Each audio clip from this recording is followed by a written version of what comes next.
서울광역방송센터입니다. 지난 17일, 지난주 목요일이었는데요. 11월 17일은 법정 기념일인 순국선열의 날입니다. 오늘 여의도 초대석은 순국선열 국가보훈 얘기해보겠습니다.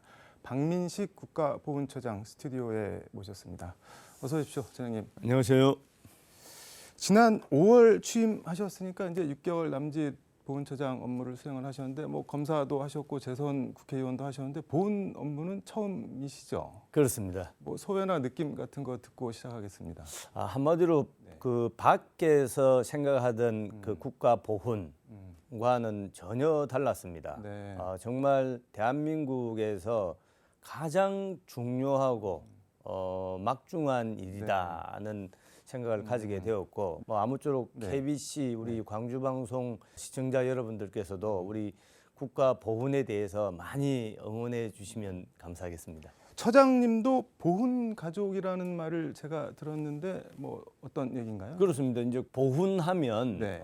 독립, 네. 호국, 민주 세 네. 가지 이제 개념이 들어있는데 네. 제가 대한민국 국가보훈처장 사상 네. 첫 번째로 최초로 전사자의 아들입니다. 전사자요? 예, 저희 선친이 월남전에서 제가 7살 때 전사를 하셨습니다. 네. 그래서 저는 다른 어떤 사람보다도 네. 이 보훈 가족의 그런 아픔 또 보훈 가족의 그런 생각에 대해서는 네. 뭐 어릴 때부터 제가 체감해 왔기 때문에 그 부분은 제가 확실하다고 자부할 수 있습니다. 윤석열 대통령이 혹시 그런 거 아시고 처장에 임명을 하신 거예요? 뭐 예 아시죠? 예. 말씀하신 대로 어떻게 보면은 보훈 정책의 당사자라고 하실 수도 있는데 좀 예. 뭐 추상적인 질문이긴 한데 예. 보훈이 뭔가요? 국가와 보훈 어떤 의미가 있을까요? 근데 보훈하면은 네. 지금 사실 좀 말이 어려운데 네. 기본적으로 저는 과거에는 네. 제가 어렸을 때 음. 원호라고 했습니다. 원호요. 네. 그래서 제가 원호 대상자입니다. 그럼 원호 대상자라고 하면은 뭔가 나라가 도와준다는 뜻. 네. 그러니까 도움을 받는 사람이 약간 부끄러워지는 느낌이 들죠. 그러니까 뭔가 자긍심이 생기는 것이 아니라 네. 그냥 내가 못 살기 때문에 어렵기 때문에 국가가 나를 빈민구제하듯이 도와준다. 네. 이런 컨셉이었습니다. 과거에는. 그게 원호의 개념인데 이것이 1984년부터 보훈으로 바뀌었죠. 네. 그래서 이것은 이때 말하는 보훈은 국가가 끝까지 보답한다, 책임을 져준다. 그러니까 그 당사자들은 네. 사실은 자긍심을 느끼게 되는 거죠. 이게 84년부터 원호처에서 보훈처로 바뀌었다고 그렇습니다. 말씀을 하셨어요. 예. 제가 기억하기로 83년도에 그 버마 아웅산 묘지 폭발 그 있었을 사건이 때 그 사건이 아주 크게 네. 이제 계기가 되었습니다. 그때 뭐 강요의 부인 중 한 분이 뭐 원호 하니까 되게 불편해하시면서 예. 청와대에 항의를 했더니 국가를 위해서 순직을 했는데 원호가 뭐냐 뭐 이래갖고 그래서 바뀌었다고. 맞습니다. 아주 정확하게 지금 짚어주셨는데 대통령 따라서 네. 외국 순방 중에 순직을 한 거지 않습니까? 네. 그런데 졸지에 원호 대상자 이런 식으로 행정적으로 통보를 받고 네. 상당히 이게 문제가 있다. 네. 그래서 문제 제기를 한 끝에 이제 그 나라를 위해서 희생하고 헌신한 분들 국가가 받들어 모셔야지 네. 그 사람들은 무슨 행정적인 처리 대상자로 생각해서는 안 된다. 네. 그렇게 된 것이죠. 앞서서 11월 17일이 순국선열의 날이라고 말씀을 드렸는데 이게 순국선열의 날이 보니까는 임시정부가 1939년에 정했던데 예. 날짜를 11월 17일로 한 게 그 외교권 빼앗긴 일제 을사늑약을 기념을 그렇습니다. 잊지 말자 뭐 예. 이래서 정했다고 하는데 올해 그 기념식 이건 어떻게 진행이 됐나요? 76분에 대해서 우리가 네. 다시 독립발운동 그 지사분들에 대해서 이제 훈장을 드리고 네. 했는데 그 중에 또 우리 아시다시피 네. 광주 의거 네. 1929년이죠. 네. 그래서 그때에 활약했던 분들, 그런데 숨겨져 있었던 분들 5분도 이번에 그 정부에서 공훈을 인정을 해서 네. 서훈을 드려서 이게 아직도 이렇게 곳곳에 밝혀지지 않은 드러나지 않는 독립유공자나 후손들이 있는 모양이네요. 지금도. 저도 사실은 좀 부끄럽습니다만 이번에 순국선열의 날 행사를 서대문 형무소에서 거행을 했습니다. 네. 일제의 압제에 저항하다가 그 옥고를 치르신 분들이 네. 수만 명입니다. 근데 그분들 우리가 아직 일일이 찾지를 못하지 않습니까? 그래서 네. 국가보훈처에서 정말 다른 거는 몰라도 나라가 가장 힘들고 어려운 암흑 같은 시기에 어떤 별과 같은 그런 역할을 해주신 분들 아니겠습니까? 네. 그래서 이분들은 우리가 정말 팔 걷어붙이고 찾아서 다시 제대로 평가를 받을 수 있도록 네. 하는 것이 대한민국의 정체성을, 대한민국의 정신을, 대한민국의 혼을 자리매김하는 첫 출발이라고 생각을 하고 있습니다. 의원님 페이스북 보니까는 이영만리에 쓸쓸히 계시던 독립지사 두 분의 유해를 고국으로 모셨다. 이제야 모시게 되어 송구스럽다 이렇게 적으셨던데 어떤 분들이신가요, 이분들은? 이번에 이제 이한호 지사 또 홍재하 지사인데 두 분 다 네. 그 이영만리 스위스, 한 분은 또 그 프랑스 네. 거기서 오신 거로 따지면 100년이 넘었습니다. 그런데 저는 왜 이것이 중요하냐 하면은 우리가 뭐 옛날에 독립운동하신 분들 다 이미 돌아가신 지도 네. 수십 년 됐는데 그분들 그 유해를 뭐 이렇게 가져오는 게 무슨 의미가 있냐 이렇게 생각하시는 분들 혹시 계실지 모르겠지만 네. 나라라고 하는 것은 우리의 그 독립을 위해서 진짜 청춘과 인생을 바친 분들이 네. 우리 땅이 아니라 이영만리에 그것도 수십 년 동안 묻혀 있는 거를 우리가 방치시켜 놓으면은 네. 나라가 아닌 거죠.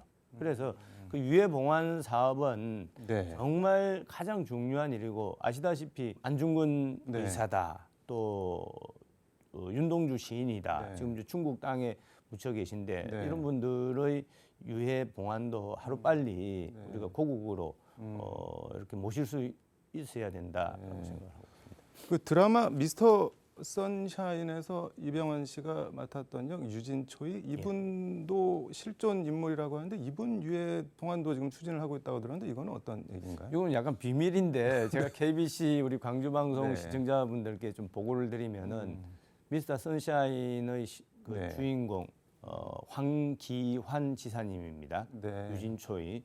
근데 이분이 뉴욕의 공동묘지에 연고가 없으신가요? 공동묘지. 그렇죠. 그 묻힌 지 내년이 100년째입니다. 음. 돌아가셔서 네. 뉴욕의 공동묘지에 쓸쓸히 묻혀 있은 지가 지금 내년이 되면 100년입니다. 네. 그래서 지금 제가 이 부분에 대해서는 대통령께도 직접 보고를 드렸고 반드시 고국 땅으로 모셔와야 되는 거 아니냐. 이것이 후손들의 어떻게 보면은 진짜 최소한의 책무죠. 네. 그래서 이 부분에 대해서는 지금 미국 그 법원에 네. 소송을 지금 제기 중에 있습니다. 그게 협의 이런 걸로 안 되고 뉴욕시 당국이랑 그 소송 같은 걸 해야 되는 그렇죠. 왜냐하면 아까 말씀하신 네. 것처럼 이제 그분이 다른 그 뉴욕이든 또 다른 영고권자가 없다. 대한민국이 영고권이 있다는 것을 법적으로 인정을 받아야 되니까. 그래서 뭐 쉽지는 않은 일입니다만은 네. 어떤 최선을 다해서 좋은 성과를 거둘 수 있도록 하겠습니다. 뭐 독립과 호국, 민주 이게 보훈의 3대 축이라고 말씀을 해주셨는데 그 윤석열 대통령이 현충일 추념사에서 제복 입은 영웅들이 존경받는 나라를 만들어야 한다 이렇게 말씀을 했는데 보훈처에서 지금 관련 사업을 추진하고 있다고 들었는데 그것도 소개를 좀 같이 해주시죠. 그렇습니다. 이제 뭐 제가 방송에서 말씀드리기는 뭐 합니다만은 네. 뭐 군인이다, 경찰이다 이라면 우리가 시중에서 아주 폄하하는 그런 용어가 있지 않습니까? 네, 네. 이분들은 어떻게 보면 나라의 기초기 때문에 네. 그분들에 대한 그 헌신이나 희생에 대해서는 이거는 뭐 정치 그걸 떠나서 네. 존경심을 가지고 그분들을 제대로 대우해 주는 것이 맞다. 네. 그래서 특히 윤석열 정부에서는 제복을 입은 사람들에 대해서 여러 가지 이제 그 사업을 구상하고 있는데 우선 하나 소개해드리고 네. 싶은 것은 6.25 참전 용사들 네. 평균 연령이 91세입니다. 네. 이제 그런데 그분들이 지금 한 5만 8천 명 살아 계신데 생존해 계신 예, 분들. 우리가 뭐 가족들끼리도 연세 드신 부모님들 아유 우리 부모님들 옷이라도 한번 해드리고 네. 싶다. 그래서 5만 8천 명의 6.25 참전 우리 어르신들께 네. 국가가 이번 내년 예산에 전부 그 제복을 한 벌씩 다 해드리기로 했습니다. 네.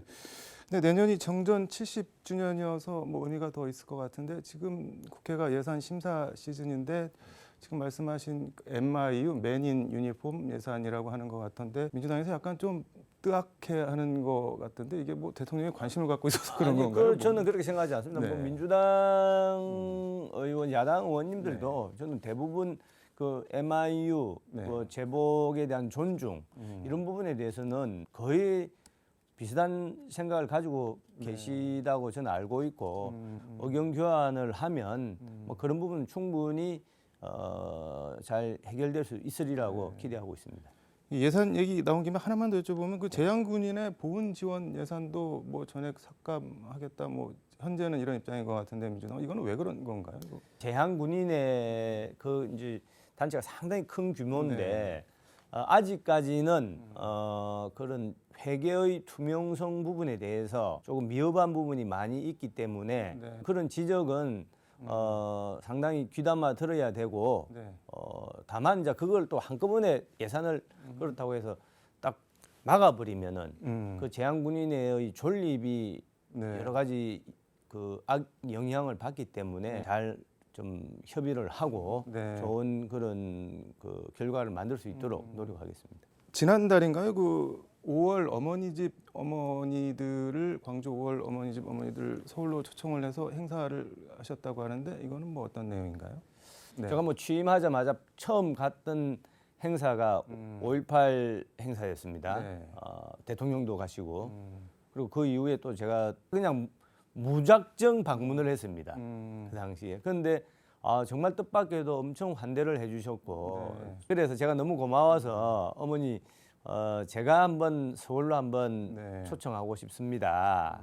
그렇게 청을 드렸더니 뭐 다행스럽게 5월 어머니들이 네. 5월 어머니 그 집 거기에 보훈처장이 온 게 처음이랍니다. 살다 보니까 이런 일도 다 있네 이렇게 말씀을 하시더라고요. 네. 그래서 제가 이제 서울로 모셔서 지금 이제 청와대가 개방되지 않습니까? 네. 청와대 또 같이 구경도 같이 하고 좋은 하루였다. 좋은 추억을 만들어 주었다. 이렇게 말씀을 하신 걸 보고 네. 그런 분들의 아픔과 상처에 대해서 같이 공감하면서 치유해 드리는 것이 어떻게 보면은 나라의 기본적인 그런 책무 아니냐라는 것이 제 생각입니다. 현안 얘기 보훈처 현안 얘기 하나 예. 해보겠습니다. 그 윤석열 대통령이 현재 보훈처를 국가보훈부로 승격을 뭐 하겠다고 밝히셨는데 지금 이 부가 되면 뭐가 어떻게 달라지는 건가요? 그러니까 그분들은 최고로 예우해주기 위한 가장 기본적인 시작이라고 할 수가 있는 거죠. 국가보훈부로. 그래서 외국에는 네. 카나다 같은 경우 또 미국 같은 경우 뭐 호주, 오스트레일리아 이런 경우에는 국가보훈부의 위상이 아주 막강합니다. 네. 예, 의전 서열이 그 행정부서에서 의전 서열이 카나다 같은 경우는 넘버원입니다. 국가보훈부가요? 부가. 예. 어. 미국도 그 규모가 국방부 다음으로 큰 부서입니다. 그 정도나. 그 정도로 큽니다. 그래서 이것은 이제 그 나라의 어떤 정체성을 상징하는 작업이기 때문에 그 나라의 어떤 우리가 지향하는 가치가 뭐냐 이거를 어떤 밖으로 징표하는 네. 상징적인 부서이기 때문에 이 부분에 대해서는 그래서 지금 여당, 야당 의원들이 모두가 다 찬성하는 네. 그런 안입니다 지금. 근데 이제 이게 정부조직법을 개편을 해야 되는 문제인데 지금 여성가족부 폐지 이슈도 걸려 있고 지금 여야가 좀 이렇게 극한 대립을 하다 보니까 처리가 잘 안 되고 있는 것 같은데 어떻게? 우리 여당, 야당 할 것 없이 대한민국 국회의원들이 기본적으로 네. 나라를 생각하는 마음이 있고 국가보훈주, 국가보훈부로 승격시킨 건 여야의 이론이 없지 않습니까? 네. 이 부분은 약간의 진통이 있겠지만 그래도 연내에는 저는 잘 마무리될 것으로 확신하고 있습니다. 부로 승격이 되면은 뭐 권한이 커지는 만큼 책임도 더 무거워질 것 같은데 뭐 앞으로 보훈부 보훈 정책 어떻게 하실지 계획이나 각오 같은 거 듣는 걸로 마무리 말씀하겠습니다. 그렇습니다. 국가보훈부로 조속히 승격이 되어야 되고 네. 그만큼 막중한 책임감을 가지고 일할 생각입니다. 대한민국을 위해서 희생하고 헌신한 분들 네. 한 분도 소외감을 갖지 않도록 정말 국가가 네. 그분들을 끝까지 책임진다. 그런 모습을 또 그런 문화를 우리 국민들 가슴에 자연스럽게 녹아내릴 수 있는 그런 보훈 정책을 네. 만들어 가겠습니다. 앞으로 더 역할 해주시기 기대하겠습니다. 오늘 감사합니다. 감사합니다. 네, 지금까지 서울광역방송센터에서 박민식 국가보훈처장과 함께 전해드렸습니다.